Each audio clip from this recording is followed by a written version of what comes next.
Улсын хурлын дарга улсын хурлын гишүүдээ Монгол Улсын засгийн газраас 5 дугаар сарын 22-ны өдөр улсын хурл дөрвөн мэдүүлсэн уур амьсгалын өөрчлөлтийн тухай хуулийн төслийг байгаль орчин хүнсүдэ аж ахуй байнгын хорооны 6 дугаар сарын 3-ны өдрийн уралдаанаар хэлцэгсхийг хэлтсэн тэмцсэн болно.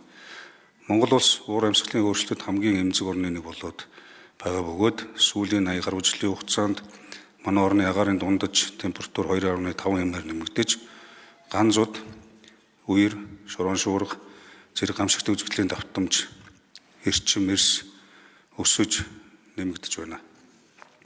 Зөвхөн 23-аас 24 оны зуудын улмаас 9.1 сая толгой мал хорогдож, эдийн засагт ихээхэн хохирол учруулж, энэ хүрээнд 2.8 их найт төгрөгийн хохирол учирсан уур амьсгалын өөрчлөлт, байгаль орчны төдийгүй эдийн засаг, хүн амын амжиргаа, үндэсний аюулгүй байдлын томоохон асуудал болсныг харж байна.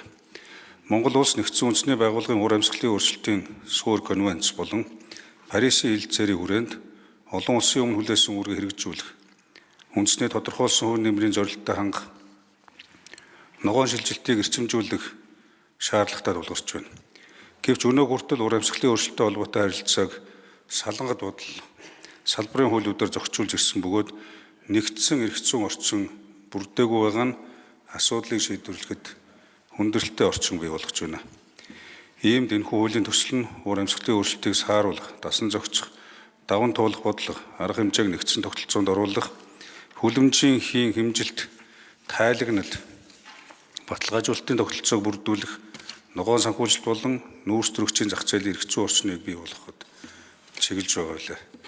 Түүнчлэн Монгол улс 2026 онд нэгдсэн үндэсний байгууллагын зөвлөлтөд дэмжих тухай конвенцийн талуудын 17 дугаар багварал буюу COP17-г эх орондоо зохион байгуулах гэж буй. Энэ цаг үед уур амьсгал, зүлжилт, газрын доройтол, тогтвортой хөгжлийн асуудлаар хүнсний манлайлалаа бэхжүүлэх, олон улсын хамт ажиллагааг өргөжүүлэх, ногоон хөрөнгө оруулалт татах эрх зүйн суурийг бүрдүүлэх өөрөө стратегийн ач холбогдолтой асуудал юм а.